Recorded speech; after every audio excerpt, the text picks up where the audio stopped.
Hello, everyone, and welcome to Move Crush Count. Today's interview is sponsored by J&L Marketing, digital marketing agency helping business leaders outsmart and outmarket their toughest competitors, not outspend them. With J&L Marketing, you move the crowd, crush the competition, and count the money. I want you to make sure you check out movecrushcount.com for more on new episodes, and make sure you hit that subscribe button so you get notified for future guests and new episodes. The title of today's interview is Secrets to Client Retention Success. And I'm excited about this. We've got a great expert on hand.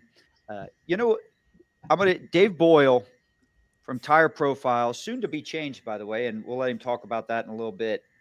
I don't want to put the cart before the horse. We're also joined by a frequent guest on this show, Mr. Sandy Cerami, the solutionist out of the great state of New Jersey. How you doing, Sandy? All right, guys, what's happening? Well, we're pumped about this. So today we're going to talk with Dave, and he's going to talk to us about selling tires and how that can help improve owner loyalty. What I love about this and how it translates to other industries as well, Dave, and I want you to get specific on the tire stuff, but if you're not in the auto industry and you're listening to what you're going to talk about today, it kind of reminds me of the book, Who Moved My Cheese? Right. If we can get into that, I think that'll make more sense once we start talking. But if you want to increase your active customer base, if you want to increase your average transaction value, if you want to increase how often the frequency people buy from you, which are the only three ways you can grow a business, straight from Jay Abraham. Mm-hmm. This is the show you want to tune into and you want to pay attention to. So once again, we're going to discover the secrets to client retention success. Welcome, Dave Boyle. CEO Dave Boyle, baby. Thank you, guys. Good to see you, boys. How are you? Doing outstanding. Excellent. Always great to have you on here. It's good to be on here, guys. Listen, I'll always start this off because not everybody knows who you are yet. So I want them to get an idea of where you came from, how you became a client retention expert. And if you can give us a little bit of your background, your education, and then we'll dive into some questions. Sure. I'm sort of I'm the reluctant car guy. I didn't set out to be in this business. I was way back in the beginning of my adulthood, I guess. I had the aspirations of making my living racing cars, and actually did that professionally for 9 years, and then realized I just wasn't good enough, and decided to go get a real job.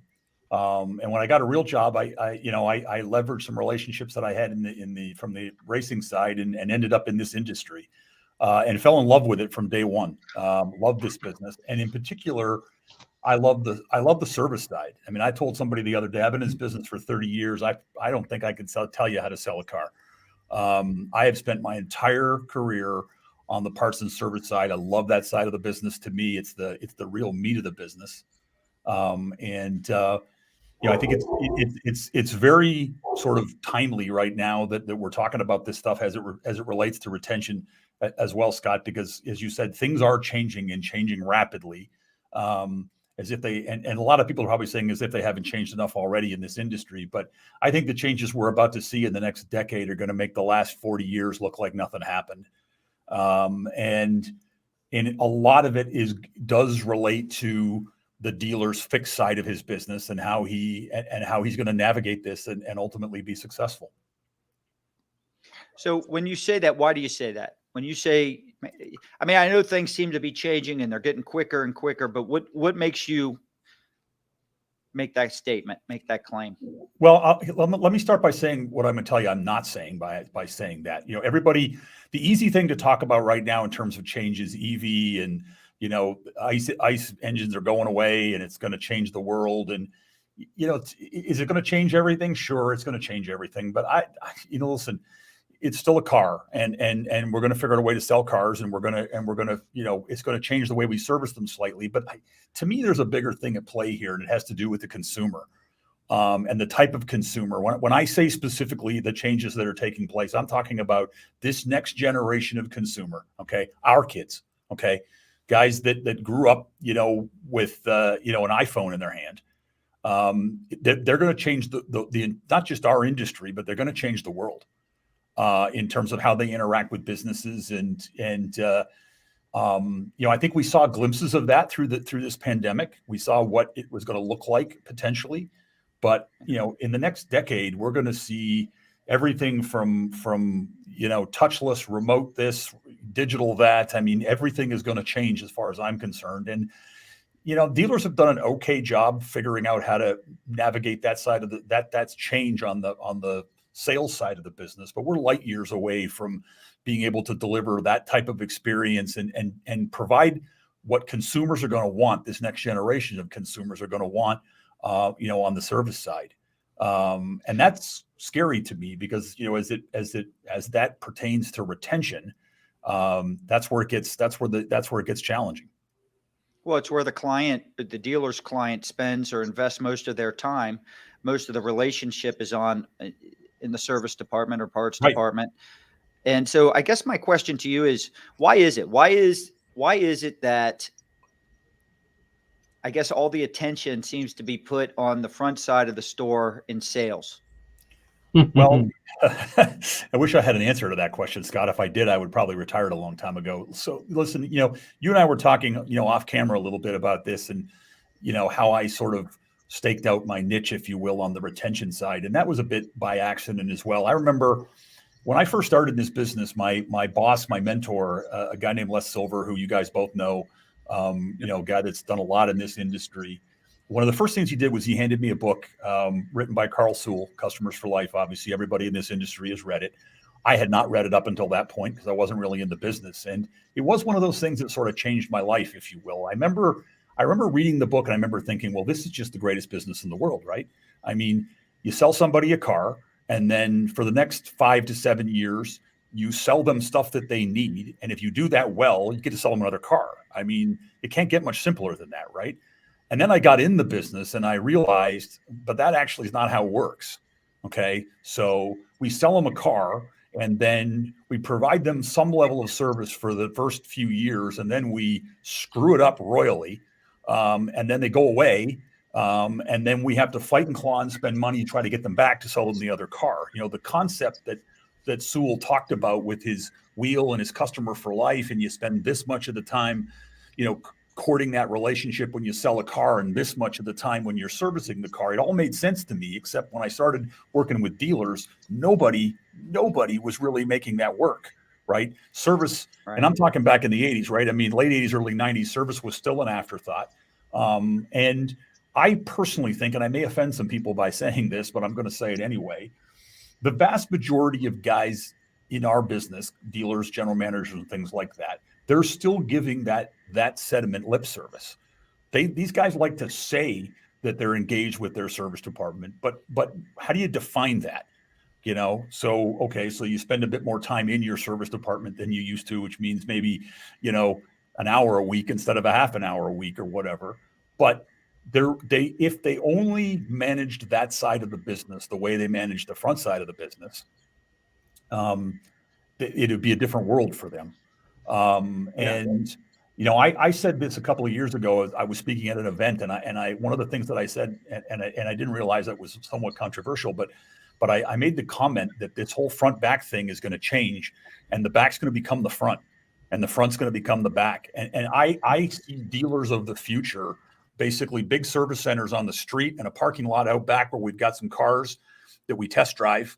And everything is purchased to order. You go online, you configure your car, you ship it, we drop ship it to the driveway, and showrooms and all of that stuff, I think, are going to eventually go away. And the brick and mortar side of this business is going to be service or minimized. Yeah. I mean, go away. That's a strong statement, but I think that, we won't have these Taj Mahal showrooms with, 30, 40 cars in them. Because again, one of the things I think is going to change in our world is the consumers are going to be more demanding of customization and personalization. They're going to want to build it to their spec, and have it dropped off in the driveway. So you're not going to need a whole bunch of cars on your lot. You're going to need a few for people to road test, and then you're going to order them a car and ship it to them. You know, and the question that begs is, what does these facilities look like, and what the dealers' businesses look like? And there's so much untapped service potential out there for these guys that they could take every square foot they've got of facility and turn it into a repair shop, and they still wouldn't be able to handle all the work that they could have if they wanted to. You know, Sandy and I were talking earlier on another call, and we were talking a little bit about client retention, owner loyalty, things like that. And we did a study once, 400 different dealerships. And if I don't have these numbers in front of me, so I'm going to go by memory. But that's 400 something dealerships. Disclaimer, Scott. I don't want you to hurt yourself. Go ahead. Anytime I go by, if you start seeing me stress or some veins starting to pop up here, just give me some type of signal. So, and don't forget, you got to be back to the home by 4:00. So make it quick. So it was like 400 something stores. So it was, and these were spread out all over the country. I think the average previous client database side on average was between 26 and 27,000, somewhere in that range. So decent size stores. And so if your store is smaller than that, you can just prorate, you can do the math, or if it's larger, obviously the numbers increase. But I think it was like every month, 1.1% of that 26,000 and some odd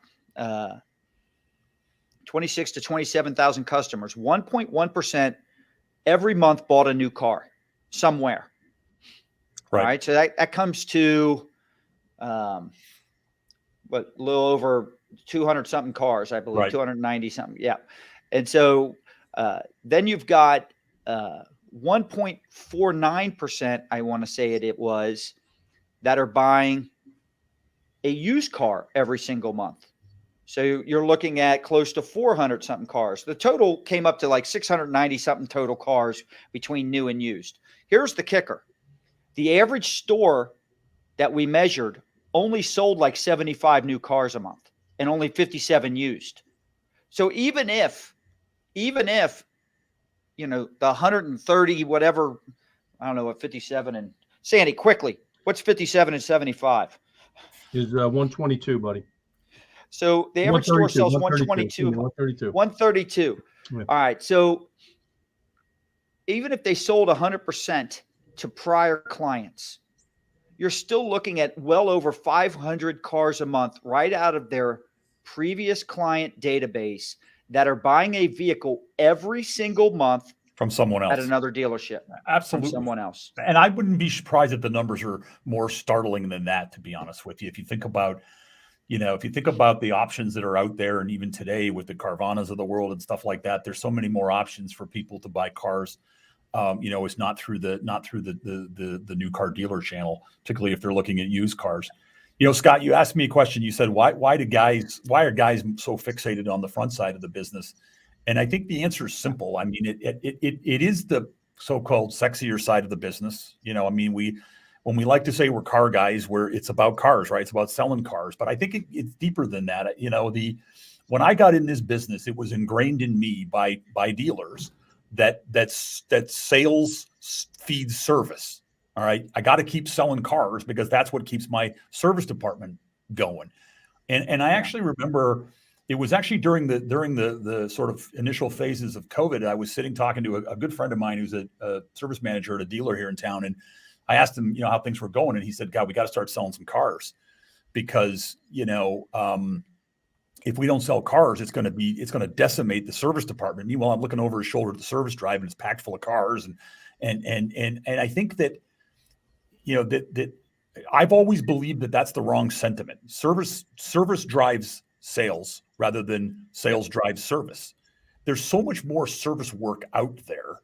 And if you just captured more of the service work, you'd sell more cars. You'd have more cars than you'd ever need to worry about, because, you know, you don't give them an opportunity to defect, which is what, you know, we're here to talk about today primarily, is how do we, you know, another way of saying, you know, retention is not to allow defection, right? If we can stop people from defecting, even at the smallest percentage, if we can stop people from defecting, the trickle effect that it has to their business is massive.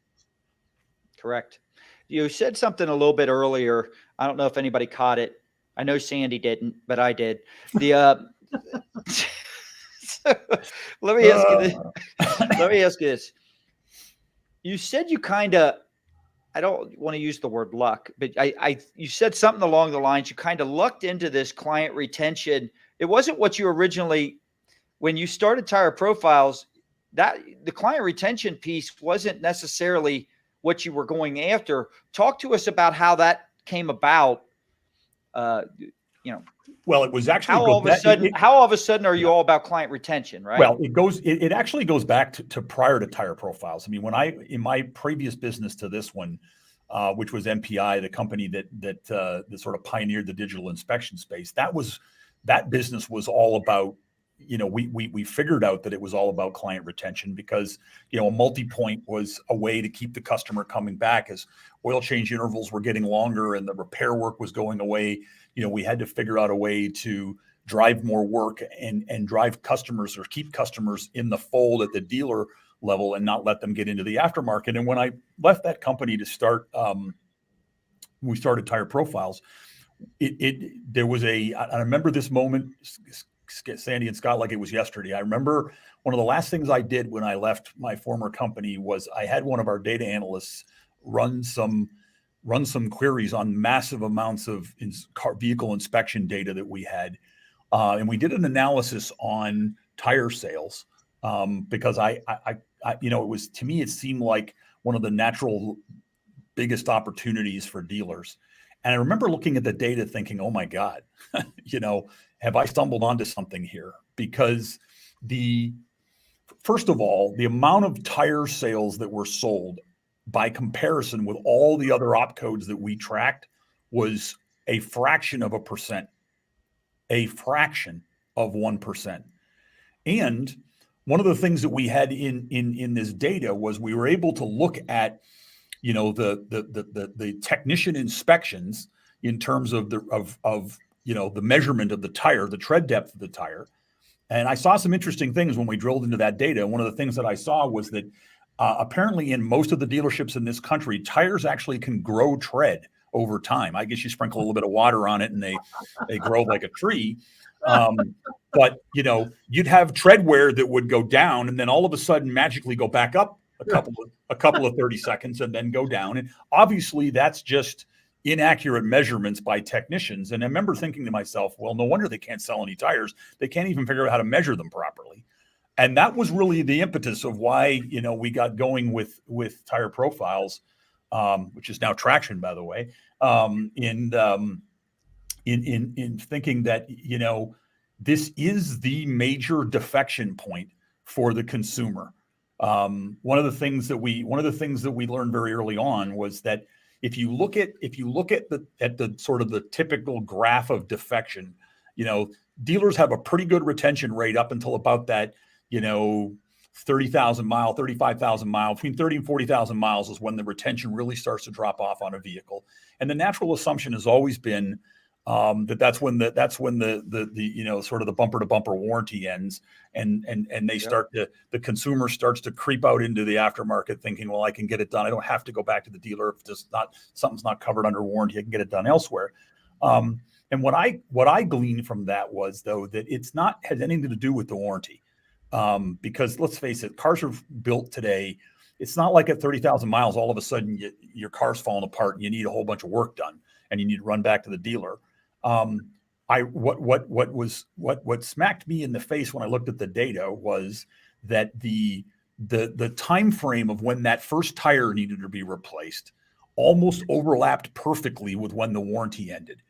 So the question is not when the customer's leaving, it's why they're leaving. What are they leaving for?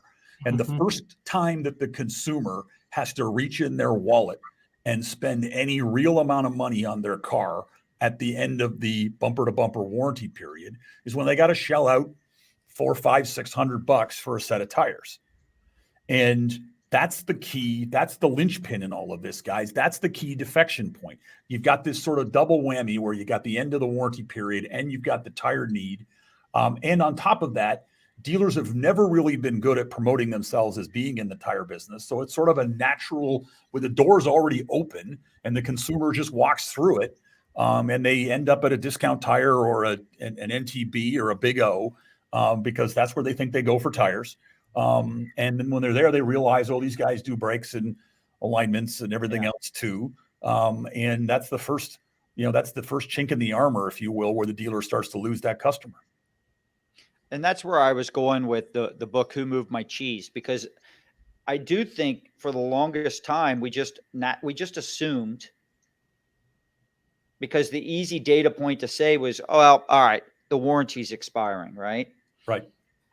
And then I started thinking, and you and I have talked about this before on the Who's Moved My Cheese thing, or My Cheese, whatever the title of the book is. I can't remember. I read that a while ago. I read that back when it's called. I read that. I gave that to Sandy. I gave that about 10 years ago to Sandy for her 65th birthday, but I can't remember.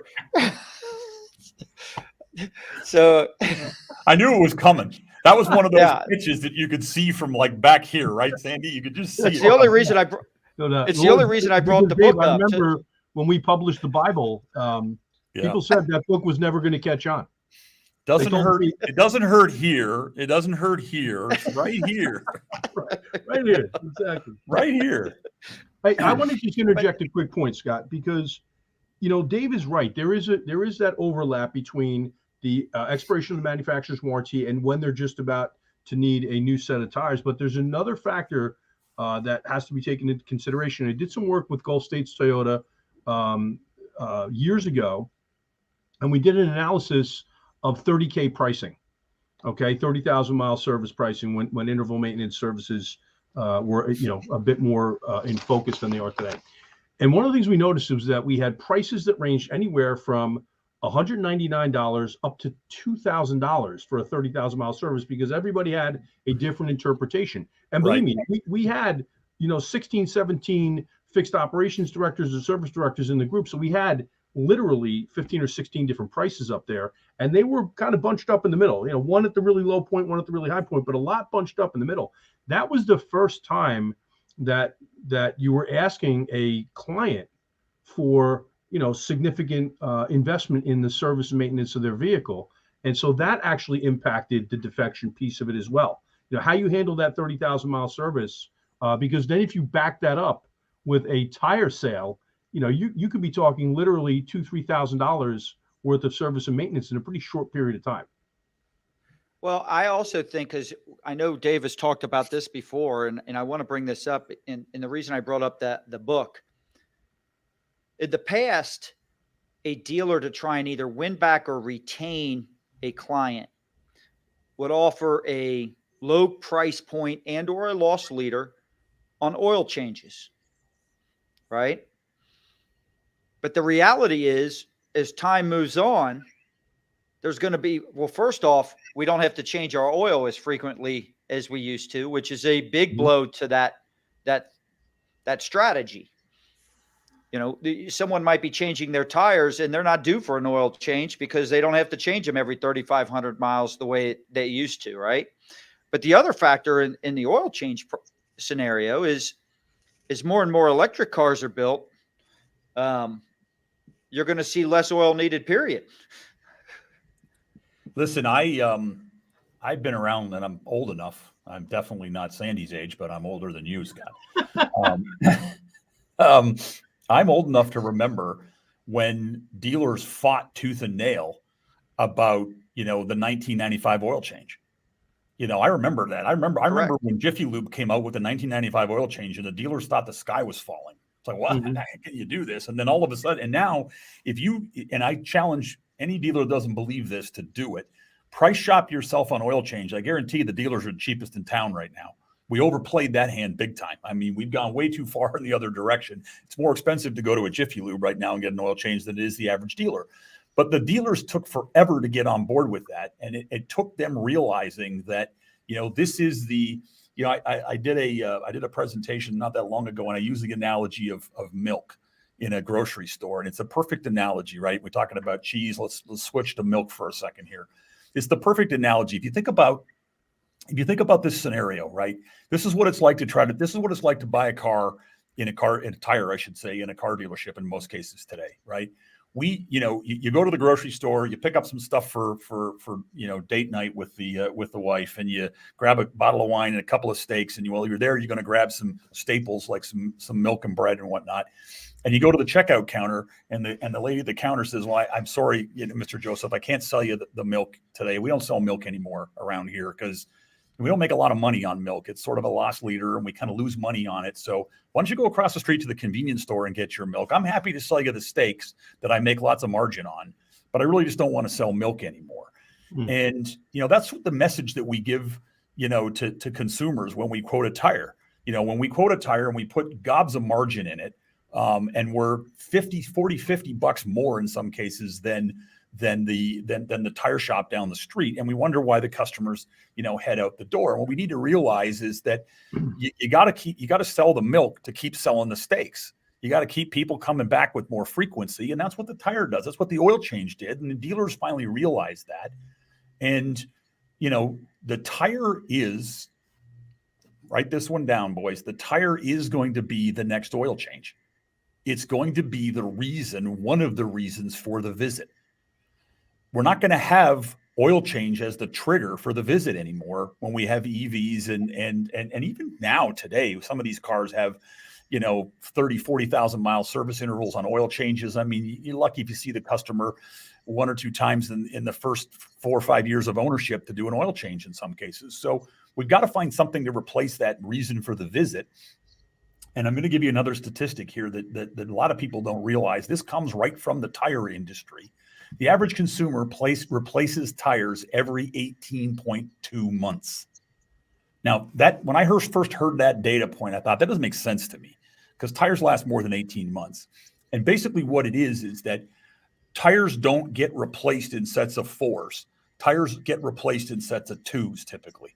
Because whether you got a front wheel drive or a car, rear wheel drive car, depending on whether you've got type of suspension that you've got, either fronts or rears are wearing out faster than the other. So you replace the fronts 2, and then 18 months later, you got to replace the next 2. And then you basically get on a cadence of about every 18 months, about every year and a half, you're replacing 2 tires.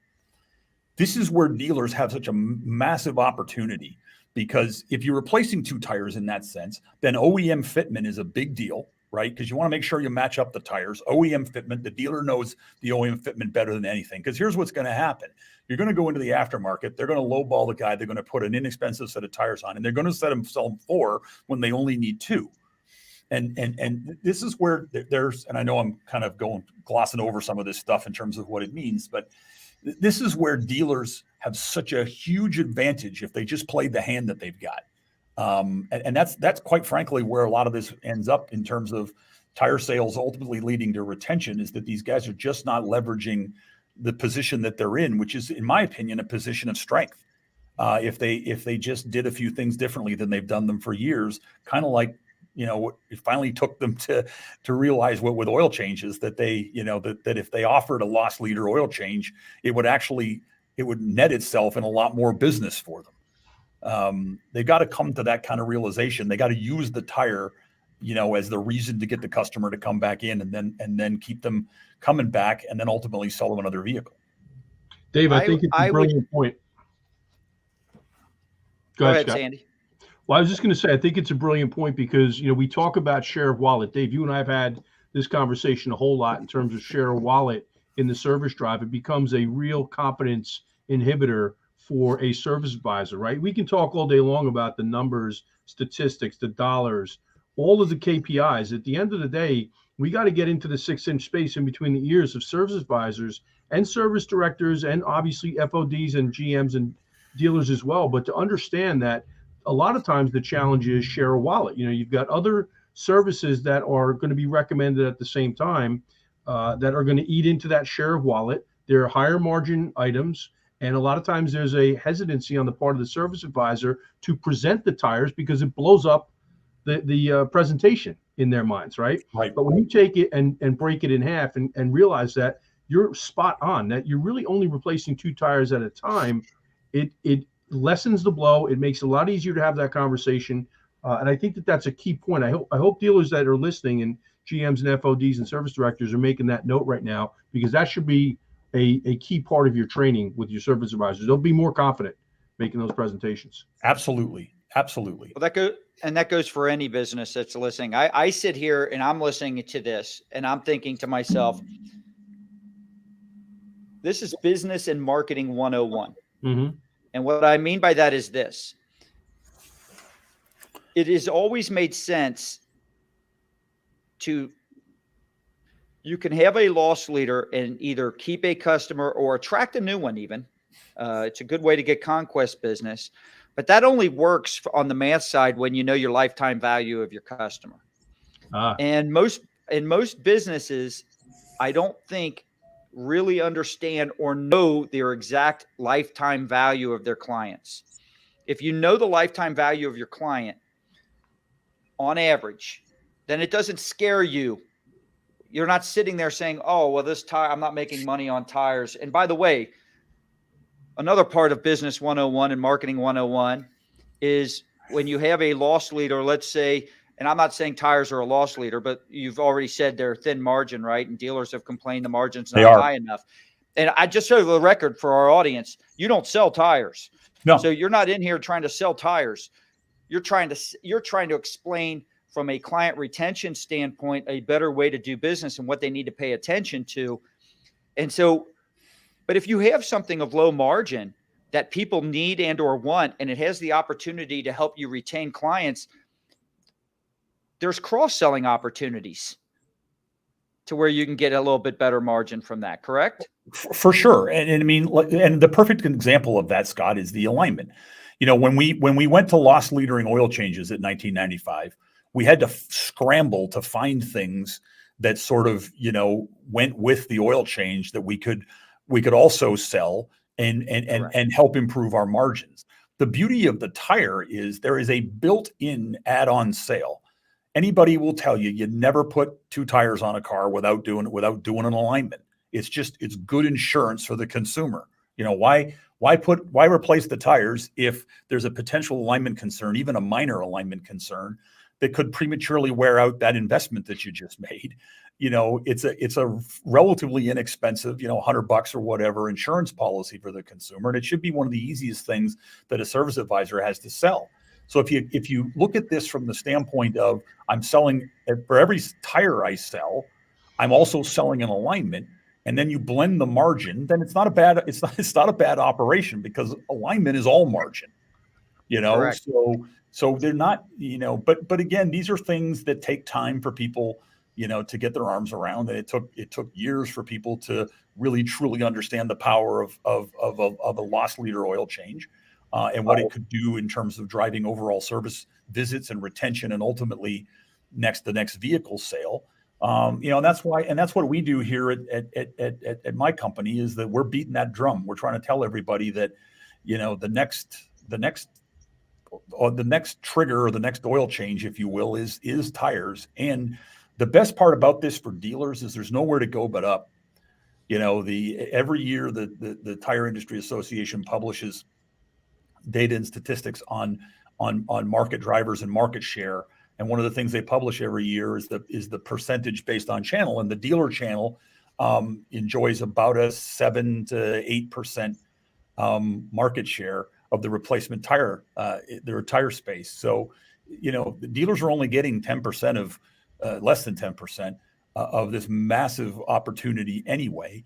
So there's really nowhere to go but up. And again, it's not about selling the tire, because if you sell the tire, you keep them coming back. And then ultimately, you know, when it comes time to sell them the next vehicle, then you got likely less advertising and acquisition spend to try to get that customer to come back. You've got all those things that should be factored into this decision. And I think it was Cox Automotive that published some really interesting data. And I don't have this data in front of me, so please don't blow up my phone, everybody, if I get these numbers wrong. But it was something to the effect of, if a customer has visited your service department at least once in the 12-month period prior to making a purchase decision, if they visited once in that 12-month period, they were 74% likely to buy from the servicing dealer.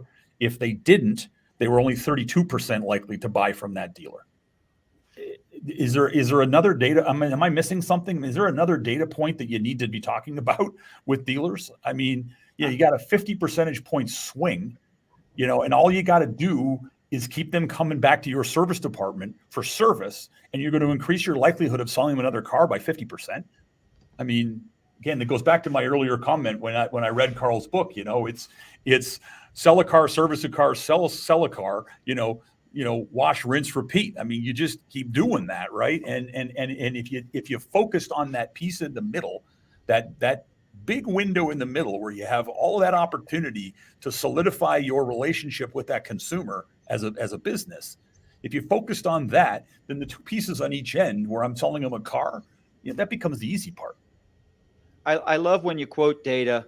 I'm a big believer in just paying attention to the data and the insights it provides. You've already said that the data and the insights you learned is what gave you your big breakthrough and realization of this opportunity when it came to client retention in terms of auto.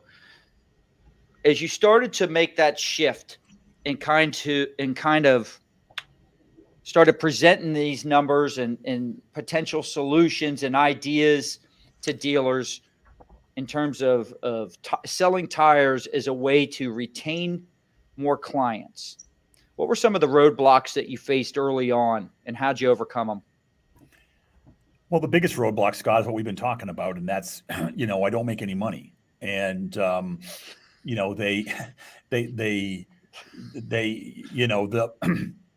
listen, car dealers are some of the most savvy entrepreneurial people I've ever met in my life. And part of what makes them that is they're greedy SOBs, right? They want to make money wherever they can, and I get it. But sometimes you got to take a half a step back to see the bigger picture. And in many cases, they do that, right? They do that. There's examples of them stepping back and saying, well, listen, you want to make a little bit less over here. I'm going to make a lot more over here. And there's tons of examples of them doing that in their business. This just doesn't happen to be one of them for some reason. And I think part of it, again, boils down to the fact that the guy that is able to see the big picture, the dealer and the GM, and here's my message to those guys, is that they're just enough removed from that type of decision. And the guys left to make the decision on those types of things for their business, their service managers, fixed operations directors, parts managers. Parts managers play a big role in this, right? I mean, there's a lot of parts managers out there whose pay plans alone make it detrimental for those guys to put tires on the shelf, right? If those guys are getting paid off margin and, I've got something that takes up a ton of room in my parts department and it's going to dilute my margin, which is going to impact my pay negatively. I mean, what's his motivation for doing that, right? So there's some bigger picture things that need to be figured out at a macro level at the dealership in order for these guys to be able to get their arms around this and be successful. And that was our biggest challenge, was getting the guy that could make those macro level decisions, the GM, or the dealer to sit down long enough to understand the impact on this business. And in terms of how we overcome it, check back with me in a year, Scott. I'm still working on it. We're still trying to figure this out every day, buddy. We are. I mean, listen, if I had figured it out, I wouldn't be sitting with this thing behind me. You guys we'd be doing this podcast on a beach someplace, and I'd have a margarita in my hand because, I would have sold this business and been retired by now. But here's the reality of it. This is what makes it fun to me, right? Because I actually truly believe, maybe I'm being naive, but I actually truly believe that we got a higher calling in this at this company. And this is what I talk about every day with my team around here, is this isn't just about helping dealers sell tires. This is truly helping them transform their business into a place where they're going to need it to be in the coming years, or they're really going to be in trouble. And I get jazzed every morning to get up and know that I'm actually helping dealers figure this out. And every day we get up and we talk to another batch of dealers, and we try to get them to see it differently than they've saw it in the past. And sometimes we're successful and sometimes we're not, but we're successful a lot of the time. And this is starting to resonate with a lot of dealers. Dave, well, I think you said to the point, Scott, one of the points that Dave made with respect to parts managers' compensation plans having an impact on tire sales, you are on the mark, my friend. And one of the recommendations that we make very often when we go into work with a parts and service team or on a parts and service project is that we compensate both the service manager and parts manager, maybe not equally because the jobs are two different responsibilities, but the structure is almost, if not virtually identical. It just maybe where percentages change a little bit in terms of how they're compensated, but the structure is the same. So they're on the same page and there's not that instant conflict with respect to how they are compensated for the performance in the service drive, because they both eat off of what happens in the service drive, as you know. For sure. I mean, to me, Sandy, that's, that's the price of entry, right? I mean, if your service manager and your parts manager aren't on some sort of combined pay plan, then that's step one, is to fix that, because they're both feeding the same result. But when it comes to parts managers, service managers, and even service advisors, because even service advisors' pay plans absolutely can be detrimental to selling a low margin item. And, if you talk to, and dealers used to do this all the time, they would, if they had a pay plan that was structured on some sort of gross or profit, they factored out certain items like oil changes, right? We took oil changes out because that would dilute the, we just need dealers to be creative like that, right? We need to say, look, keep the revenue number in for the tire. But if there's some sort of a gross kicker in there, take the tire sale out of the gross kicker calculation, because otherwise it's just going to be punitive. Again, some dealers look at that and say, well, why would I do that? That's not, affecting behavior. What's the behavior you want? Do you want to retain your customers? If you want to retain your customers, then you got to figure out a way to sell more tires. And if the guys on the front line that are tasked with selling more tires, if they don't feel that there's, it's not beneficial for them to do so, then you might as well, take out the hammer and beat yourself over the head with it. I mean, you're not going to get anywhere. So we got to understand what motivates people. We got to understand what motivates our advisors and our managers to want to sell these types of things. So and again, this goes back to what I said earlier was, there's some sort of really macro level, sort of senior management, dealer, GM level decisions that need to be made if dealers are really going to be successful at selling tires. And when I say successful, Sandy, I'm not talking about taking where they are now from 8% market share to 12. Right. I believe that dealers can dominate this space. I absolutely believe it, or I wouldn't keep getting up every morning. I believe they can dominate this space because I believe they have a huge advantage that nobody else has, and that's the fact that they did sell the car. And for the first 2+ years of ownership, okay, they've got that customer as a captive audience. They're coming back because the vehicle's still under warranty. It's still got that new car smell, right? I'm coming back to the dealer. I'm coming back to the dealer. That's the dealer's moment of truth. It's that window where you need to be setting that customer up, okay, for what's coming down the road. If they leave that window not believing that you are the only place to get tires because you understand what their vehicle needs, the OEM fitment, any new car nowadays, and I know I'm rambling here, but any new car nowadays, guys, the tire itself is actually engineered into the vehicle. Back in the 70s and even in the 80s, the tire was the last decision the manufacturer made. And that's why you would see cars, back in your Pontiac days, Sandy, you would see a Caprice with some had Firestone, some had Continental, some had Goodyear because they bought, whatever was round and black and the right size. Yep. That doesn't work today. The tire, the size, the compound, the sidewall, the sidewall stiffness, all of that stuff is actually engineered into the suspension of the vehicle for ride quality, road noise, all of those things. The only people that can really tap into that level of knowledge is the dealer. If the consumer knew that this expensive Mercedes that I bought is going to ride like crap if I don't put the right set of tires back on it, which is a real story, by the way, then if they knew that, then the guy that can help them make that decision, become their trusted advisor, is the service advisor in the car dealership, not somebody else down the street flipping tires. And we've got such an opportunity to flip the script on this and for dealers to just dominate this space if they just made a few changes in their business. Well, I You think said David, something.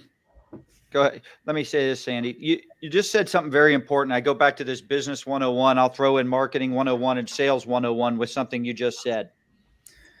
The client has to believe that you are the one spot that can make this happen, right? Right. And you did a nice educate. All a dealer's got to do is listen to this show. You've explained exactly how it needs to be presented and why it's so important. And that needs to be communicated down through, because you're 100% on. You're not just making this stuff up. It's right. But the reality is, if you want to sell anything, if you want to market anything effectively, if any great business, they have a large percentage of their client base that believes they are the one spot that can solve this problem, help them achieve whatever they want to achieve, help them avoid whatever they're trying to avoid, whatever it might be, right? Right. I thought that was genius. You also said something earlier that I want to come back to in a little bit. You got to look at your internal processes and pay plans, things such as that. Not everything aligns. It reminds me of when we would pitch different programs to some of the manufacturers with J&L. And it's weird. The manufacturer, they're so siloed. And what I mean by that is, nope, this is parts and service. This is fixed ops. This is the variable side. A true owner loyalty program doesn't start once the customer has bought the car and they're in this phase of maintenance. That's not an owner loyalty program. That's one element of it. There's a honeymoon phase once they buy the car on how we can nurture that customer and get them more acclimated to what's going on, whether it's the dealership, the car itself, how it works. Then you've got this maintenance phase, and then you've got this pull ahead program. Whereas the OEMs, when you talk to any dealer or manufacturer about an owner loyalty program, it's nothing more than glorified service coupons. Well, that is a true statement. I mean, that is how, one of the things that we've been able to start to get some real traction, no pun intended, on right now with talking to a number of the different OEMs is realizing that the way this industry on the new car side has gone about marketing tires to consumers needs to change. It's all, and again, this is going to sound a little bit like I'm talking out of both sides of my mouth here when I say it's all price driven, but listen, we've got to be priced right. We've got to realize that. And I want to clarify something that I said in terms of a loss leader. I'm not suggesting that dealers need to give this stuff away. You don't need to lose money on tires. You just can't make a 45% margin on tires like you do all the other parts you got on your shelf. Okay. You can make money on tires. You don't need to give them away for free. But how do the OEs market tires? Buy 3, get 1 free. They all do it. They've been doing it for decades. And once a quarter, they send out a coupon to everybody that's ever bought a car from them ever. And I can attest to that because I'm still getting them from Mercedes, and I haven't owned a Mercedes in 10 years, and I still get them. Every quarter, I get a coupon in the mail that offers me buy 3, get 1 free. I mean, hell, Ford's been doing it for 20 years. And the reality is that the car dealers are not selling any more tires today than they were 20 years ago. So doesn't that tell you something? That method of marketing is not working. It is not working. That's not the problem. Buy 3, get 1 free is not the hook here. All right. People want to get the good value, but they also want to make sure they get the right tire for their car. And the service advisor at a car dealership is not viewed by most consumers as the guy that's going to help them with selling tires. Like you said, Scott, businesses be successful if you help the customer sell a problem. They don't view the service advisor as the tire guy.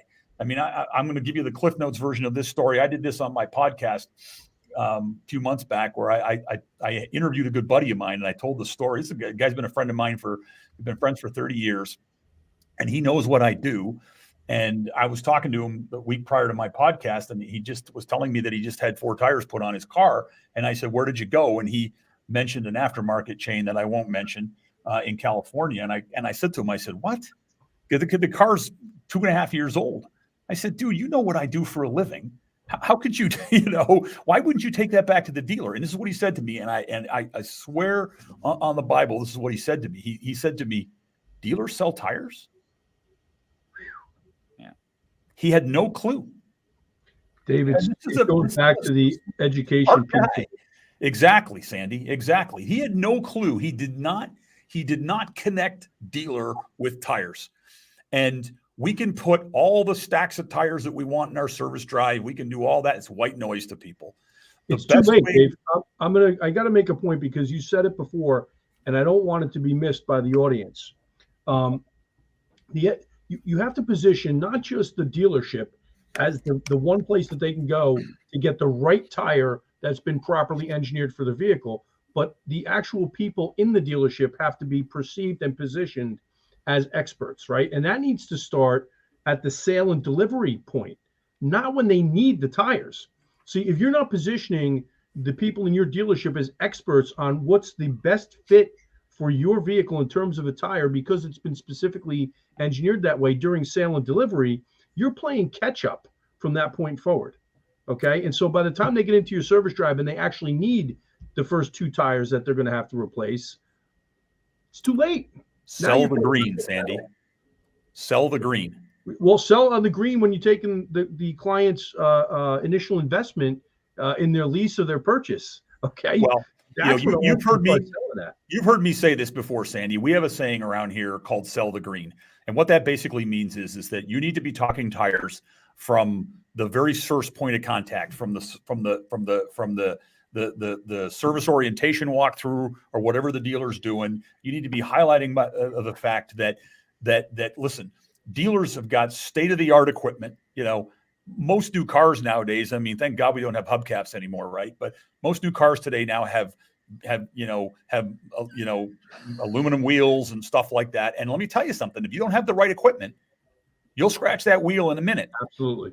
Dealers let me tell you something. That you bring Dave. up hubcaps.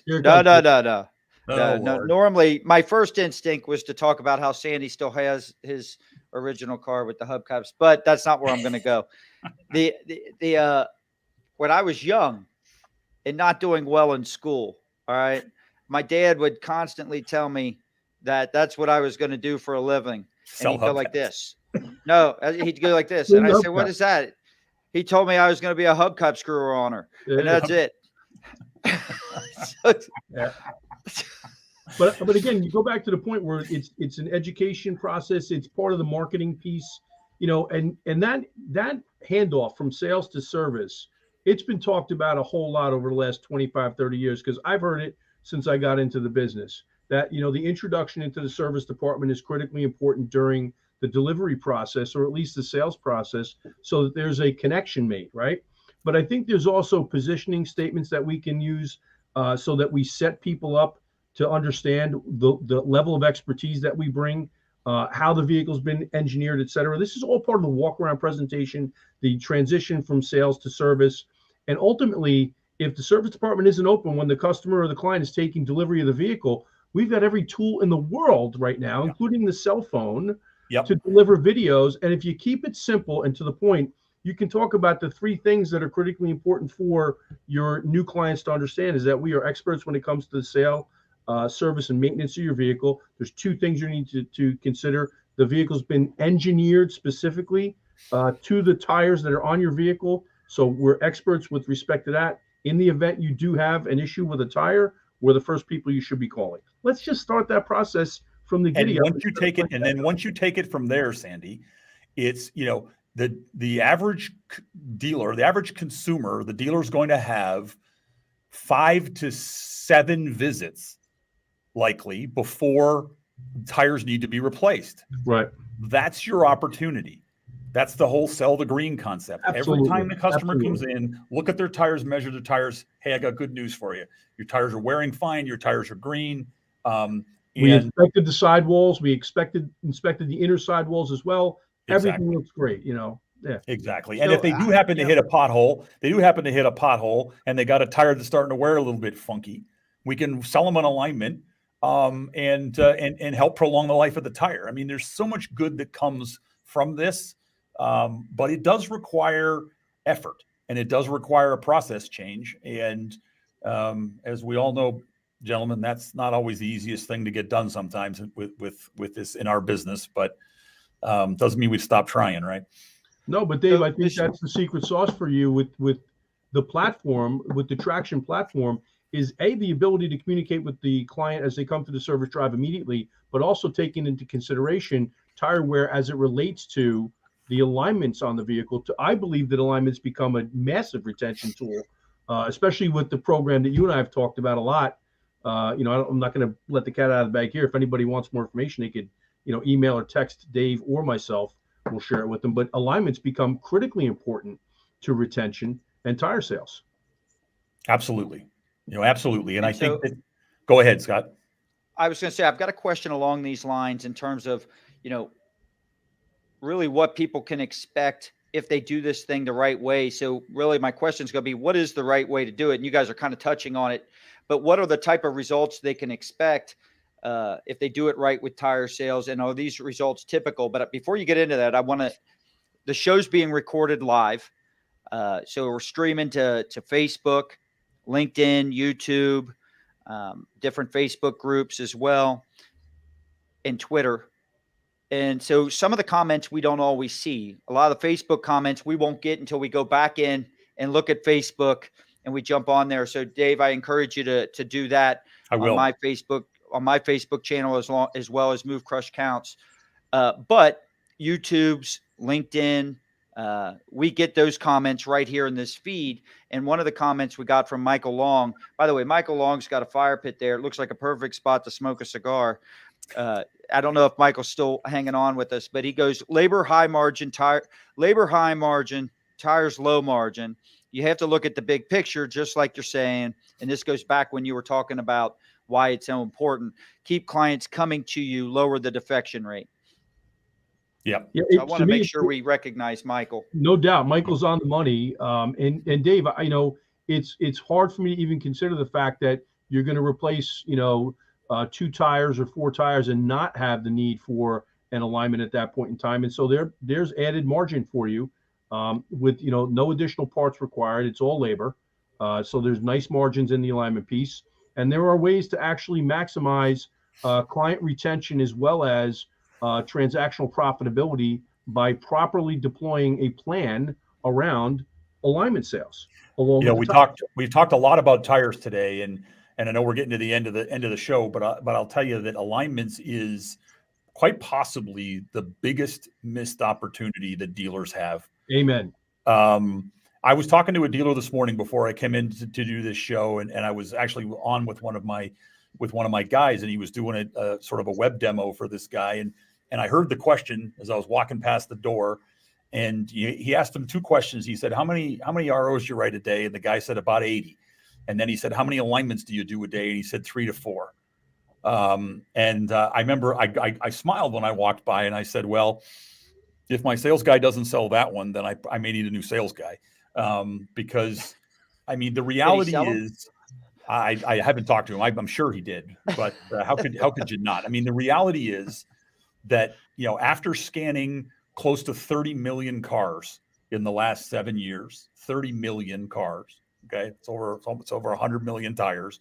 I can definitively tell every dealer out there in the country that somewhere between 35 and 37% of the vehicles in your drive every day need an alignment, period. Yep. So if you want to know how many alignments you should be selling, take your RO count and multiply it by 35%. Okay, so this guy should be doing 10 to 15 alignments a day, not 3. And just figure out what that looks like, Scott, in terms of, what does success look like? Forget about tires alone. There's tens of thousands of dollars in incremental gross profit that every dealer could capitalize on by not doing anything other than selling something that customers need and see value in. You don't need to add any more service advisors. You don't need to buy any, another alignment rack. You don't need to hire more technicians, because we all know that finding people right now is a challenge. What I tell every dealer when I'm talking to them is, you can make more money working with me and not have to put one more person in your drive. Not, you don't got to go get a bunch of customers to come back. It's not about retaining customers from that perspective. It's not getting, increasing your RO count. It's just selling stuff to customers that are there already that they need. Bingo. You're increasing the transaction value. Exactly. So you're hitting one of the levers. Dave, the math is important, right? So it's not just the 35% number. Like, you got to extrapolate that out, because if you got 1,000 repair orders per month rolling through your shop, you're talking 350 opportunities roughly, and at an average gross profit of, let's say, 85 to 100 bucks, that's $30,000 to $35,000 in additional gross profit, or ultimately total gross profit from alignment sales alone every month. Right. Exactly. I mean, this should be the easiest thing. But again, it boils down to process, and it boils down to changing people's behavior, right? We have been this industry. We've been very good at. Let me back up. What's the process today that dealers use for, customer comes into the service drive and, we need something. The customer's they're coming in for a warranty repair, and the mechanism that we use to find additional work to sell is through the multi-point inspection, right? It's been around forever and it works, right? We're relying on our technician to find things, and we're relying on the service advisor to present things. And the way that typically happens, if you spend any time in a service drive, which I spend lots of time in service drives, it's my tech says you need ... whatever it is, right? And what I tell people all the time is we got to get away from that, right? Because the consumers are getting smarter than that, quite frankly. I mean, it's sort of like when somebody goes into the F&I office, right? I mean, you see people out in the hallway, just say no, just say no, just say no. Don't let them sell me anything, right? And it's sort of the same thing. I mean, people get it, if we talk to consumers, real consumers, not our family, because our family are in the business with us. Talk to real consumers out there, and they will tell you that they know that if they go to a dealership, they expect to try to get upsold something. That word, upsell, right? And unfortunately, that negative connotation that's associated with that tends to taint real stuff that they need. If a customer came in and knew that their tires were unsafe, most people are not going to drive away on unsafe tires. But the reality is they're not 100% sure they believe that they actually need them. So one of the things that we've focused on with my business is the transparency in that. Okay. Don't have the technician tell the customer what they need. Give the customer the information, let them educate themselves, and let them make an informed decision. Full transparency. So, people that use our product, as you guys know, when they drive in, we send the information directly to the consumer. The advisor gets it as well, but we send it directly to the consumer, and we allow the consumer to then look at what they need and educate themselves, and then make an informed decision. And they do it on this thing. And this is what I talked about earlier in terms of our industry changing and everybody's cheese getting moved. This is how we're going to have to handle everything in our business going forward. We're going to have to be very data-driven, very transparent. We're going to have to put this information in the hands of the consumer and let them buy, as opposed to being sold to. Then if there's one thing that people take away from what I've said today, I challenge every dealer that if you can, whether you're selling cars, selling service, selling parts, whatever you're selling, if you can get the consumer to feel like they're buying, that they're in control of this decision, as opposed to being sold to, you will magically sell more instantaneously. People buy more when they're in that sort of frame of mind, right? When they're not feeling pressured, when they're not feeling like, do I really need this? When the consumer says, when the consumer can see a picture of their tire, they can see, what their tire looks like, and then go, oh, I can see that. There's no tread left there.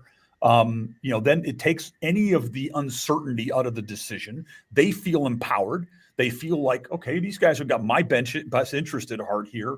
And they just feel better about the decision process. And when that happens, you'll sell more.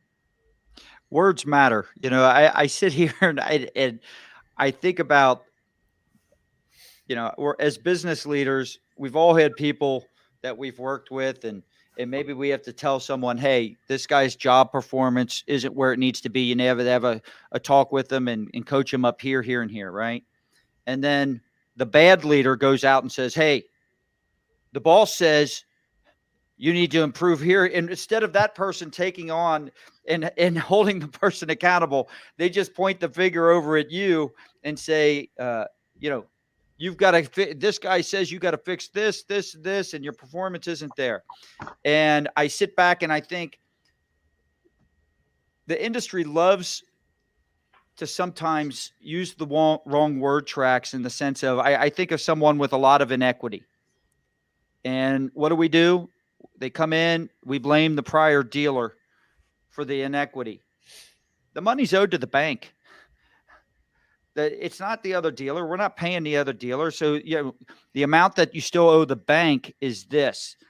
There's it does you no good as a dealer to talk about the prior sale. First off, you don't even know the situation on the prior sale. They might have been trading in a car that they were severely upside down in that transaction. And so you bring up the service technician. It goes along the same lines. If I have to hear about, well, this guy says this and this and this, as a consumer, I'm sitting here thinking, well, that's the bad guy. And you're saying technology and the data needs to be the reason for the decision making.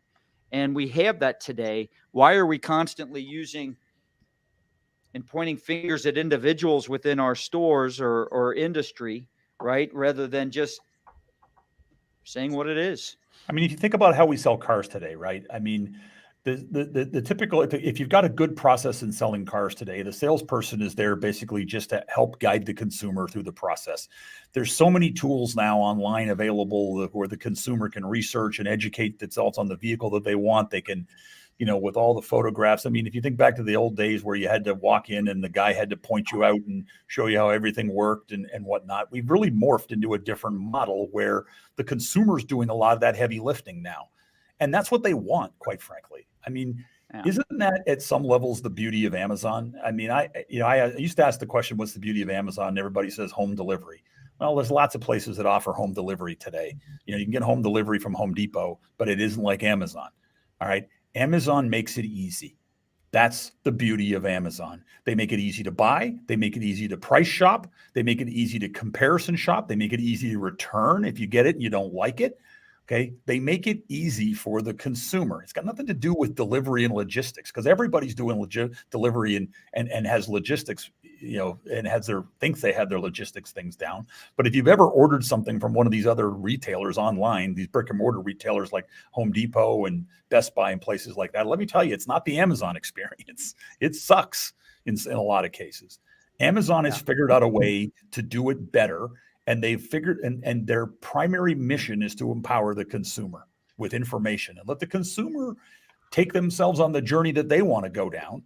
And we need to figure out how we can take pieces of that. I'm not suggesting we become like Amazon, but we need to take pieces of that are important to the consumer. And then we build that into our processes, both on the front end, on the back end. And by the way, when I say front end, I'm talking about the service department, guys, and the back end in sales. And I think that's going to be the key to dealers' success, in the coming decades is going to be, how can we change this business to be what consumers are going to want or demand? I would agree, Dave. And, Michael Lowe makes another point here, and I'll just read it real quickly. You guys touched on it, but if service drive education was improved, this would increase sales and retention. He's absolutely right. I think, clearly defining the who and what and how of education, right? So it's who do we need to educate? We need to educate ourselves. Like, let's start with ourselves. Like, we need to get a little bit smarter. We need to educate our people. We also need to educate our clients and our prospects, right? So we talked a little bit about that, making sure we position ourselves as experts. Then we've got to empower them with the tools and the authority to make some smart decisions in the drive. I think your tool is awesome in terms of conveying and communicating and empowering the service advisors in the drive by delivering that information transparently to the consumer. And then ultimately, we got to inspect what we expect, right? So I'm going to issue this challenge to any dealer or GM, FOD, or service director to take a look at 5 vehicles that have gone through your shop that have already been invoiced and are staged for the client to pick up. And go take a look at the tires and the alignment measurements and see, A, was it done? B, was it presented to your client so that they can make a decision? And what does the tire and the alignment look like? Just a quick look and an inspection of a vehicle like that. Just pick 5 every 2-3 weeks. Just go pick 5, pick 3, whatever the case may be, and then ultimately use that knowledge to help improve and inspire your team to do a more effective job. Go take a look right now in your service department and tell me, 1, how many alignment racks do you have? And then 2, how many vehicles are on those alignment racks? Dave, it's the first thing you and I do when we visit stores. Let's go take a look and see, is the alignment rack empty or full? And more than half the time, the alignment rack or racks are empty, which is amazing to me. Well, and the beauty of some of the things that you're spot on, Sandy, as usual. And the beauty of what you're talking about, though, as we're moving into this sort of next generation of technology, is the things that you're talking about, the process execution, the holding people accountable, the execution of the process. When if I were to put my service manager hat on and I hear myself talking, I'm gonna say, oh, Dave's talking about, I've got 12 guys out there. How am I going to get them all to, be in lockstep? That's a lot of work. These are not easy businesses to run. And I got to, the idea that Sandy talked about in terms of inspecting vehicles, which is a great, thing to do, is to spot check some vehicles periodically. The beautiful part about it with technology today is if you employ the right type of technology, it's going to do all this for you. Again, so it's going to make the service manager's life easier too.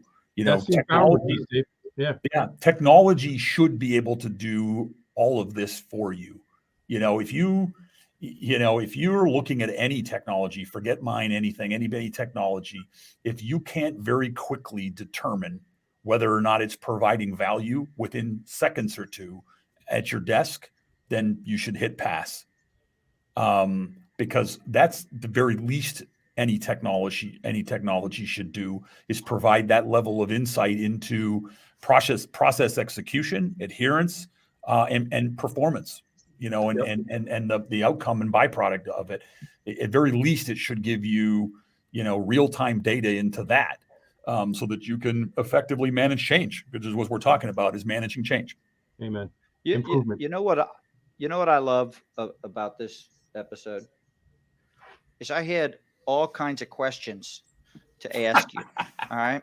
I had all kinds of questions. I know where this is going. I got them all right here. Right? And I was sitting there thinking to myself, well, man, you already answered that one. You already answered that one.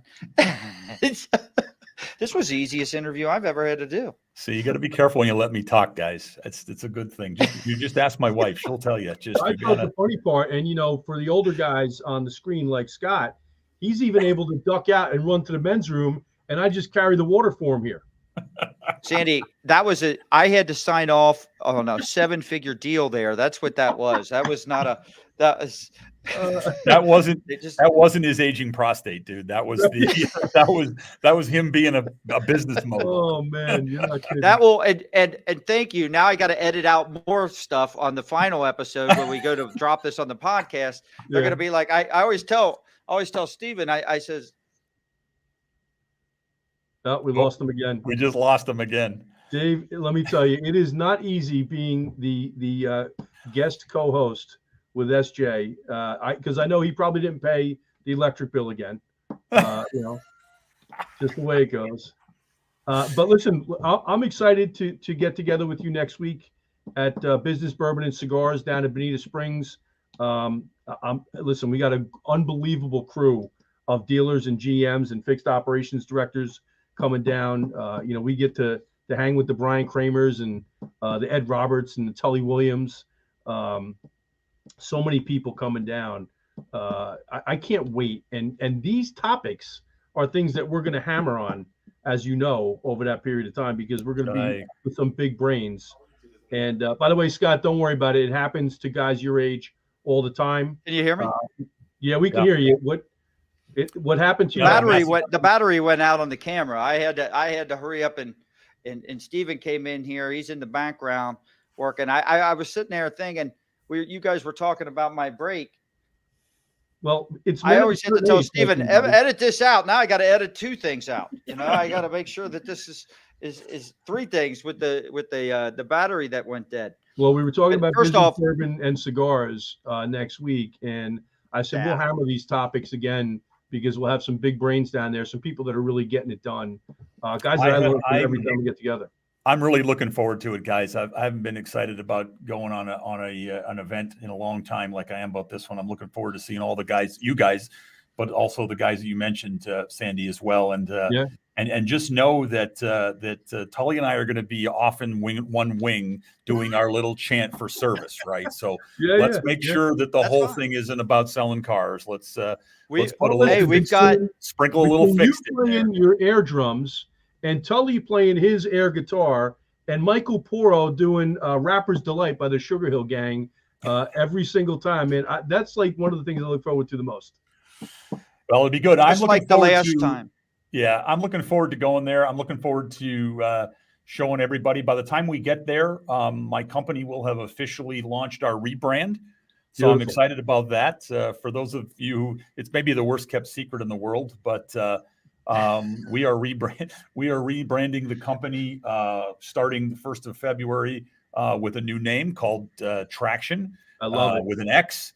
And we're going to be sort of, we're going to be sort of phasing out the name Tire Profiles because we've become so much more than just tires with our products. So we sort of felt like we needed a new fresh face on it and to sort of tell people that we were more than just tires. So we're going to be I'll be able to share our new look and logo with everybody when I'm down there, and it'll be fun. I can't wait, guys. Well, Dave, I'm going to say just so you know, as a third party, I'm going to say it for you that it's if we oversimplified it and talk just about tires, the platform itself is such an incredible mechanism to communicate and deliver relevant information in literally snap of a finger to service drive clients. I think it's the horsepower behind what you guys do, and any dealership that's out there that is not utilizing the Traction platform is missing a hell of an opportunity because the ROI is stupid. Thank you, sir. I appreciate it. I love those kinds of commercials, especially when they don't come from me. So that's it's great to hear other people talking about us like that. I appreciate that, buddy. No worries. And I've brought up Business 101, Marketing 101, and Sales 101. I'd like to bring up a little 102. You had mentioned it was the worst kept secret about your rebrand. When you rebrand, you don't want it to be a secret. So it's probably good. We're working on it. We're working on it. It's amazing how much work goes into this. So it's crazy. But look, I'm looking forward to seeing all of you guys, and appreciate Sandy, appreciate all your kind words, and Scott, I appreciate you putting this together, and I also appreciate that some people might not know this, but you're also a customer of mine.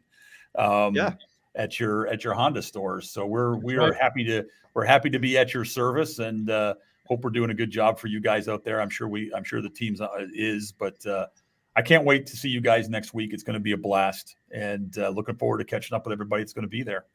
Amen. So I want to thank Dave for an incredible interview, and I'm sure all the business leaders that are paying attention here and tuned into this episode, I'd like to think they learned a lot about client retention. And I don't think you have to be in the auto industry only to learn. I think we can learn sometimes more from paying attention to other industries than we can our own.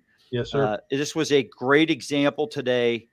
I brought up the who moved our cheese, but it was really about understanding the lifetime value of your customer, paying attention to the data, not with closed mind tunnel vision like we've done, but opened eyes and think, wow, maybe this is the key to better client retention. Every industry's got situations like that.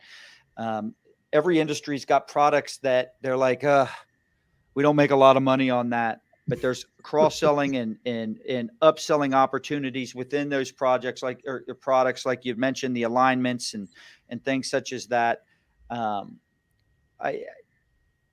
But I agree with you 100% on the client retention. It's something that I don't believe a lot of people. I think the OEMs their eyes are open to this. There's a reason they push tire sales a lot to it. I know we're wrapping up here, but Scott, you asked me a question I never really answered, which was, how big is the opportunity? I'm just going to say this: I've just put the final touches on a white paper on a pretty good size Honda dealership that started with us. And we've been tracking their lift in tire sales, alignment sales, brakes, brake pad replacements, and rotor turns and replacements. Those 4 items we've been tracking.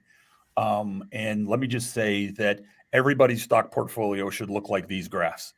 It's impressive to see. And some of the biggest increases they've seen is in the area of brakes. Good things happen when you take the wheels off, boys.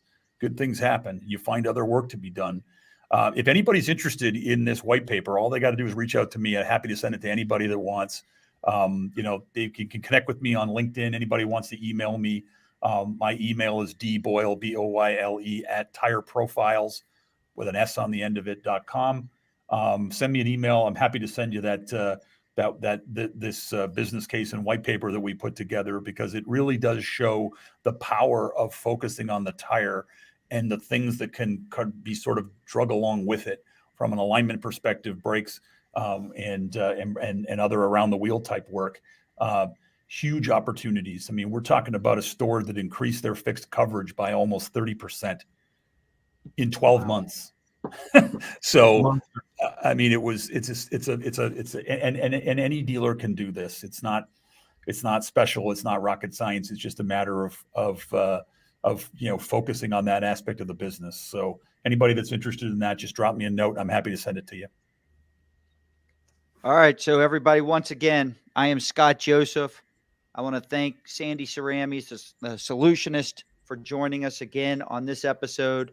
I want to thank our client retention expert, Dave Boyle, for sharing with us.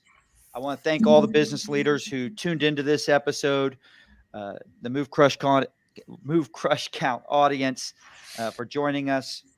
If you want more information about Dave, about Tire Profiles, soon to be Traction, you can go to tireprofiles.com. We've got it scrolling here on the bottom of the screen. Yep. And that's currently the right address, correct? Mm-hmm. Yep. You can go to traction.com too, but either one. And it's got an X in it. TRAXTION. Correct. And so I want to make sure that the audience make sure they follow us and subscribe to us at Move Crush Count. For the podcast, you can go to movecrushcount.com for that. Also, you can follow us on YouTube, Instagram, Twitter. Make sure you join our Facebook groups. Dave is a member of our Facebook group along with our group on LinkedIn. He can answer any questions you might have there as well. Make sure you subscribe to movecrush.com. That keeps you up to date on all future guests and new episodes. And once again, today's interview was sponsored by J&O Marketing, a digital marketing agency helping business leaders outsmart and outmarket their toughest competitors, not outspend them. The reality is your marketing can perform better, and you want an agency that specializes in deep data, marketing strategy, and campaign management. So I want you to check out J&O Marketing so you can enjoy the excitement that comes when you move the crowd, crush the competition, and count the money. Now, before we end, I'm going to play a little. You guys brought up the Business Bourbon and Cigar event. We got a little video. Sold out, by the way, Scott. Sold out for the 3rd straight event. Sold out. That is true. Oh, it is sold boy. out. So here we go. And Dave, I think you're in here, so I don't know. We'll see.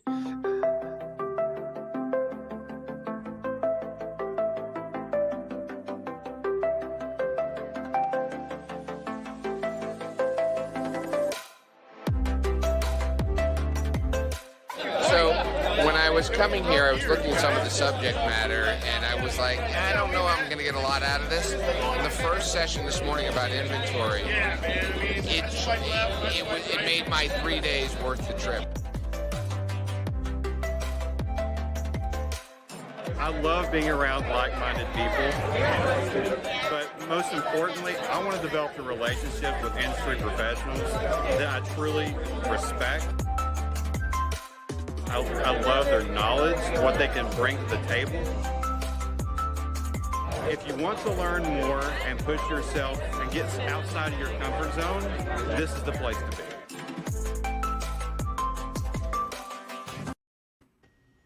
All right. Thank God there was no video from the buses. That's all I'm going to say. Dave, for anybody that's going next week, make sure you get on the right boat. Okay, you need to be on the right bus. With yours truly in Louisville, in Bonita Springs, you better get on my boat if you want to have fun. if I had a nickel for every attendee that has texted me seeing if they could RSVP on my boat, they would, I could retire after this event. Well, you don't live too well if all you need is 20 or 30 nickels, buddy.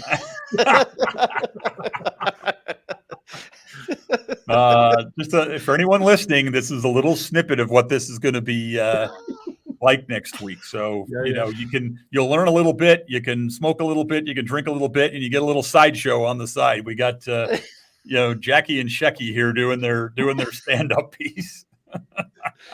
All right, guys. I appreciate everyone's time today. Thank you all for tuning in. Have a Thanks, great guys. day.